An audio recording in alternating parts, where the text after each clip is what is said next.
History made. Sailor Cole Brower has become the first American woman to race nonstop around the world by herself. The 29-year-old New York native arrived back in Spain this week, waving flares, as you see here, to celebrate her arduous and lengthy journey.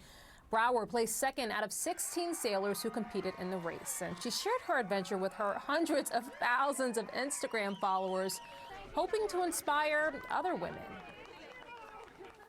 My whole goal was to be the first American woman to race solo around the world. There's been a couple women that have come from the United States that have sailed around the world, but no American woman has actually raced around the world. I always wanted to race around the world before I turned 30, and so looks like in the next couple weeks that's going to happen. Now, Brower battled intense storms and rogue waves during her 30,000-mile trek. At one point, it was so rough that she injured her ribs after getting thrown across the boat. And joining us now is Cole Brower. First, congratulations. What an incredible accomplishment.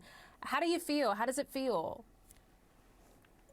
I would say that it feels pretty good. And to be honest, it doesn't feel as if I just went around the world. Like, I stepped on the dock and you see all your friends and your family and they're staring at you and you're kind of like, why are they staring at me so weird? Why are they crying? Like, why is this thing so, yeah, it just didn't make any sense. And I think it just hasn't hit me, the magnitude of it. And I'm just kind of, oh, let's go out, let's go, go out dancing, let's go get together, let's have a beverage, let's go eat really good food, since I have been restricted on the food that I've been able to eat. So yeah, I'm just out here, having my mini vacation and enjoying every moment. just incredible. And it's, following your Instagram, it's really cool to see just sort of your journey along the way. And I'm wondering, half of the people who competed in this race dropped out because it was so challenging. What were some of the challenges that you experienced? I think there was a few challenges. It's definitely just breakages. We started with almost everything was brand new before I left. But honestly, when it comes down to it, these things are just not made to go around the world. Like 30,000 miles, and you have these things that are really only made to go about 10,000 miles. And so you're doing all of your own maintenance on board. And you find out very quick, oh, I probably should have brought that with me, but it's nonstop and it's unassisted. So you kind of have to figure out, oh, I don't have that tool, I have to use a different tool. And that was a challenge, but I knew what I was getting myself into. So it was a little bit fun trying to figure it. It's a puzzle. It's always a puzzle. Yeah, and it's interesting because obviously you prepared for this journey, but I'm wondering if you discovered anything that maybe you hadn't been expecting, or what was the most gratifying part of this journey? Ooh, gratifying. It's so interesting. I think just being out in the ocean, and the only time that I've actually really cried since I've been back is I had an interview where he asked me, what are you gonna miss? And it brought back all these memories of this, like the pure ocean. It's just so clean, it's so fresh. There's no cars, there's no drama, there's no traffic, and you just go outside and it's just so pure. And that's just like an amazing thing.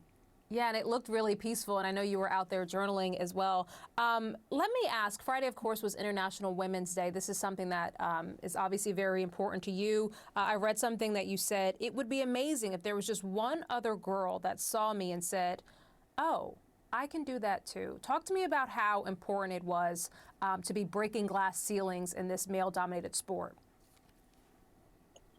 I think that was always the goal. In this entire process was, we really wanted to make a statement, and I didn't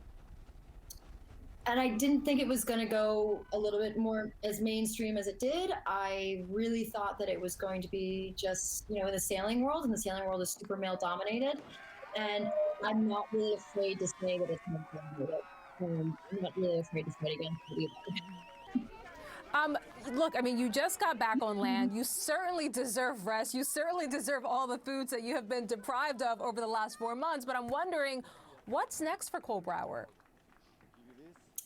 A lot of people have been asking me that, and I think, I've always looked towards. There's a French race called the Vendée Globe, and it happens every 4 years. So there's one happening this year, and then there's one happening in 2028.